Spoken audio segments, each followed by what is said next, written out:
And a warm welcome to one and all. We're going to do something a little bit different today. We're going to define ROI and set out the next coming year, because we're in the quiet time between Christmas and New Year, and it's a nice time to plan. So what we're going to do is, that's right, we're going to cut through the noise. Oh, I love me toys. I got loads for Christmas. Got loads and loads. But I also had time to think about what I'm going to be doing. Now, over the course of this next year, we changed the Scruffy Squad somewhat. Got rid of a bad element, which I'm quite pleased about. And we're looking to be more classroom formatted. In fact, we're doing tours where on the 16th, we're actually going to a hotel to do a classroom. But we're also going to build accounts from scratch. Now, we did it all last year and we did quite well. In fact, they did that well, went off to Benidorm on the profits. And we're doing the same thing again this year. So we're doing Scruffy in the sun. But how do you do it and where does it come from? Well, let's roll the intro and we'll get into it.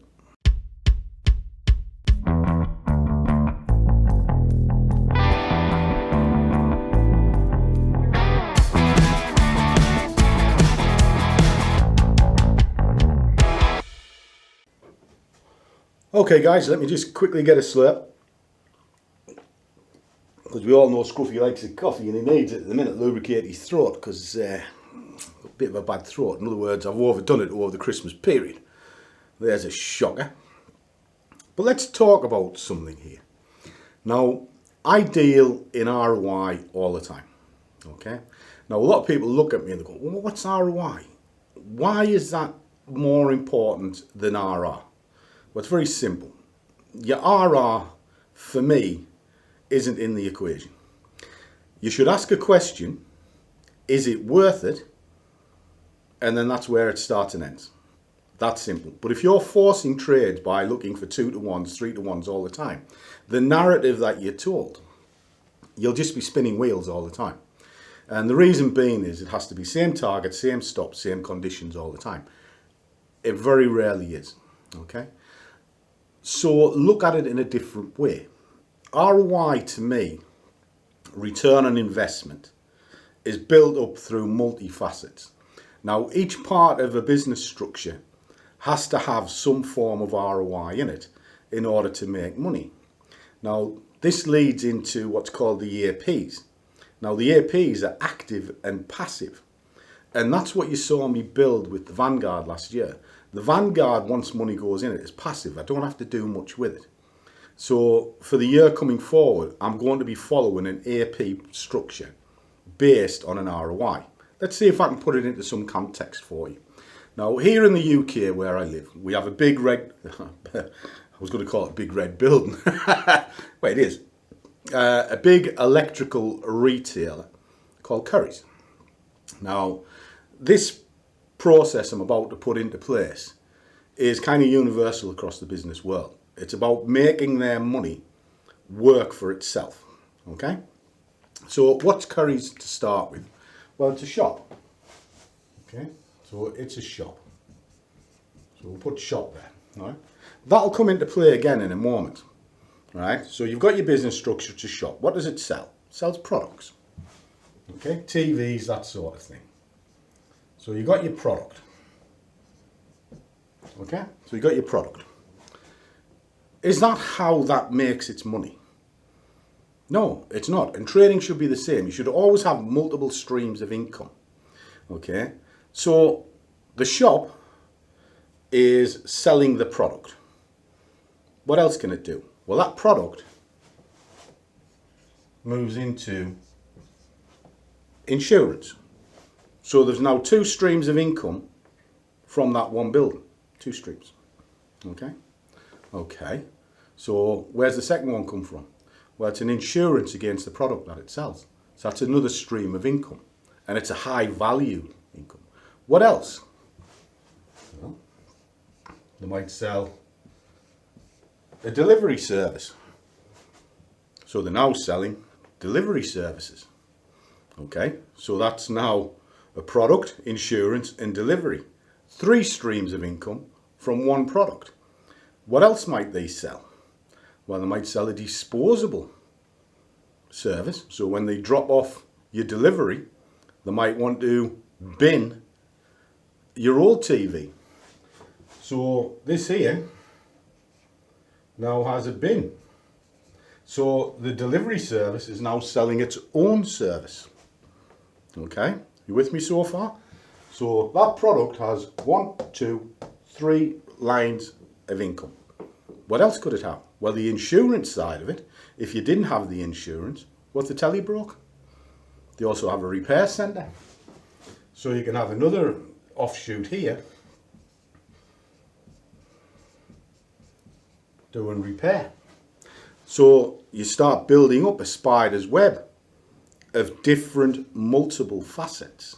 Okay, so that one TV could sell insurance. If it hasn't got insurance, it could sidestep into repairs. And if you haven't got a car big enough, they're going to sell you a service to deliver it, and then they're going to bin it. Right? Multiple streams of income. But what else could happen?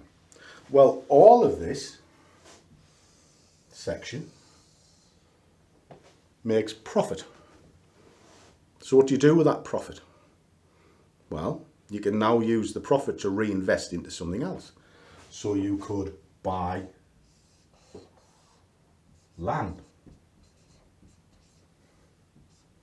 And that's why I was talking about the shop will come into play later. Because if you buy the land, that means you can do one of two things. You can get a rental income off it, because you might buy a plot bigger than what you need to put a shop on, or you could put on a lot of shops. So that land is appreciating in value, so it should be increasing in value all the time, but it also can have a rental by splitting your profits into something else. So what else could you do? Maybe you could only put one shop on it. Big shop. So what do Currys do? So you still want that rent. Well, land plus a building can still bring you back to rent. Super. What if you couldn't afford the land? What if you just rented a shop? Well, okay. So we assume we are just renting a shop. I know it gets a bit convoluted here, but just try and bear with me a second. I'm renting the shop. How can I make money when I'm paying money out? Well, it's easy.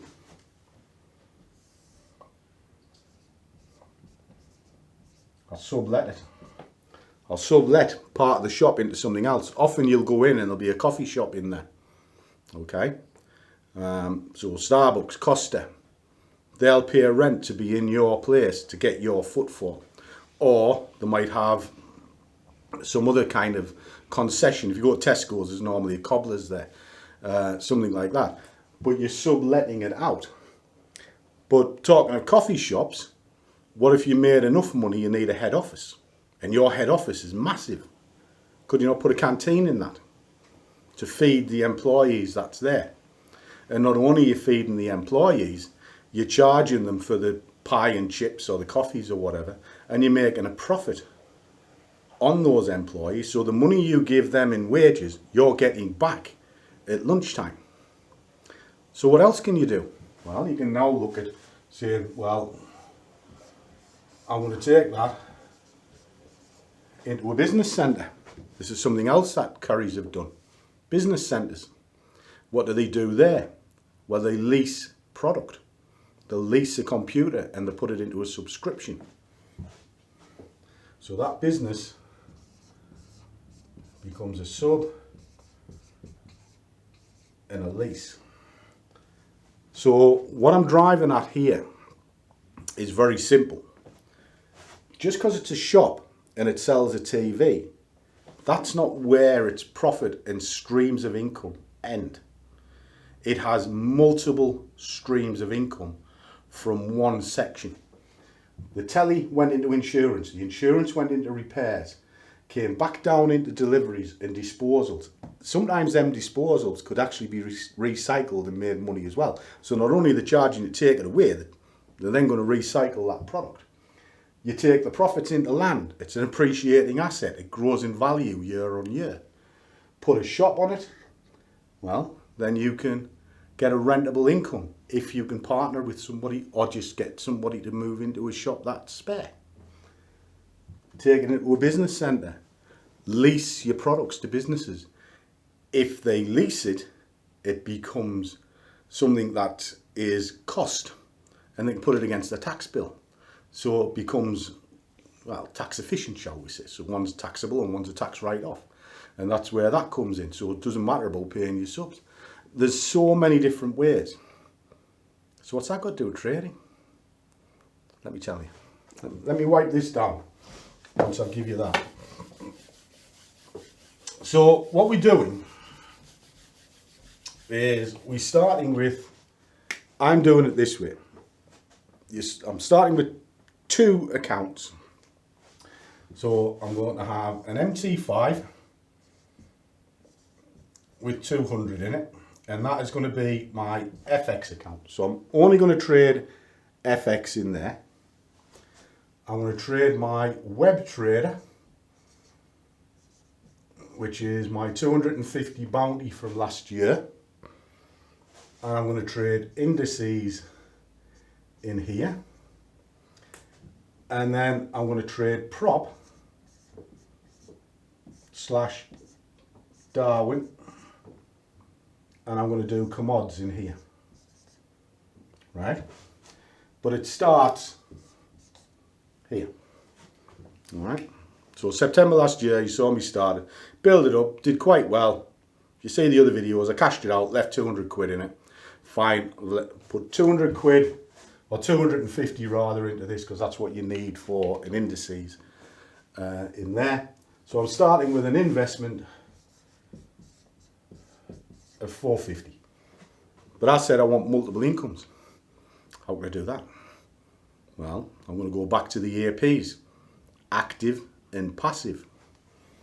So I've got 1, 2, 3 active. I'm going to use something called Quidco. I'll go on the computer and I'll show you that.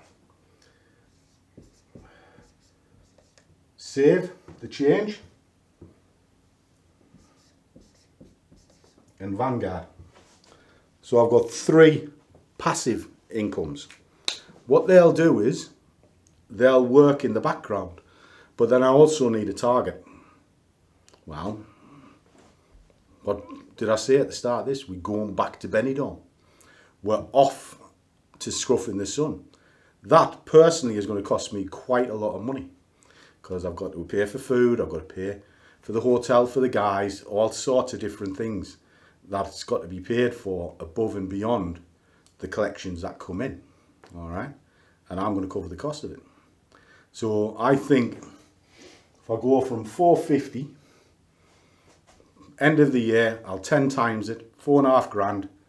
That'll pretty much cover my costs to do Benidorm this year. So that's my target, £4,500. So let's jump on the computer, quickly show you the Vanguard as to how I'm going to do that, show you what a Quidco is, and then wrap this up. Okay guys, I'm at my desk, so let's have a little look at this, shall we? So first of all, where's the money going to go? We're going to put it into this. Now I cleared that down. We did get it over £1,000 relatively quick last year. I've emptied it and just left a £5 in it so that it stays there. And I dropped the other money into this accumulation here. The idea of this is once the money goes in, you just let it get on with it. Okay? And it's as simple as that. So this is the account that you'll be looking to watch. It's V3AB. Okay? It's an emerging markets account. It's cheap. So what I'll be doing with it is each month I'll be putting money into it from various different sources. Now, one of those sources, and I've never shown you this, this is why I've switched this on, is this. It's just making money work for you. Now, this is what's called Quidco. Okay. Now, if you go onto Quidco, let me just sort of pull this down a second so I can show you something because my head's in the way. There you go. You should be able to see here, it'll track money. I've currently got £85 tracked in it, and it'll go into here, which is withdraw, and you drop it down into a bank account. Okay. Now the bank account it's going into is what's called my Save the Change. It's a savings account that I have with my main banker, and every time I buy a coffee or I go to the shop, it rounds it to the nearest pound. So if you buy a coffee and it's £3.70, it'll put 30p in the account. Well, this does a similar thing. It just builds up cash back based on where you buy. So if you go to Amazon a lot, just put Amazon in there, and you buy it, that is there, you'll get 1.5% back of Amazon. And it doesn't matter if you want to go on holiday. Go on holiday, you get 3% of your holiday. Now holidays can be quite expensive, so all these 3% add up. Now it doesn't matter what I buy, I see if it's in here first. And then from there, it'll just go in the Save the Change, and Save the Change will go into that Vanguard. So what's am I driving at with that? Well, that is the essence of ROI.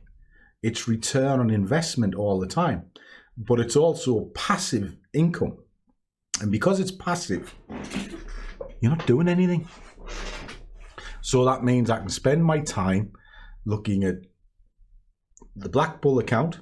I use the BlackBull because it's got 500 to 1 leverage, which means I can open up pound JPY without worrying, and I can build up that account quite nicely. Got my web trader, well, for no other reason, and I've used it for years and I love the thing. So I wanted to incorporate that into this, and I'm going to trade indices in there, the FTSE and the DAX and the US 100.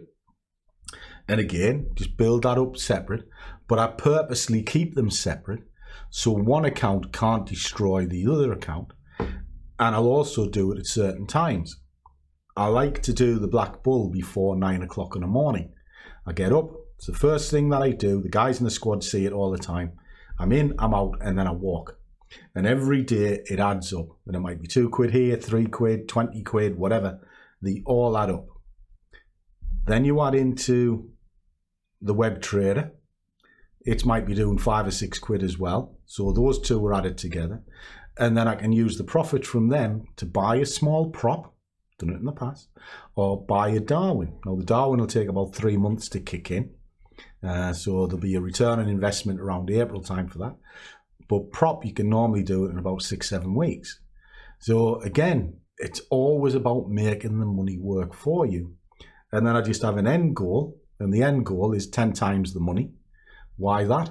Well, why not? Just seems a reasonable sum, and it'll cover my costs for when I go away. So there's a number of elements within this. I've got reason. I want to go Benidorm, so there's my reason. I've got a goal. I know how much I need, 4.5 grand. And then I've got a plan to trade those accounts, and it'll be done through active trading and passive income. And then you put all the elements together, and there's your plan. That's how I trade all the time, and it's how I think all the time. Trading is not about just clicking a mouse. I've said it so many times. It's in the homework. And if you can't prepare to do the homework, you'll never survive in this job. Never. And that's why a lot of businesses fail. They never do the homework, and they don't reinvest and look for return on the initial investment.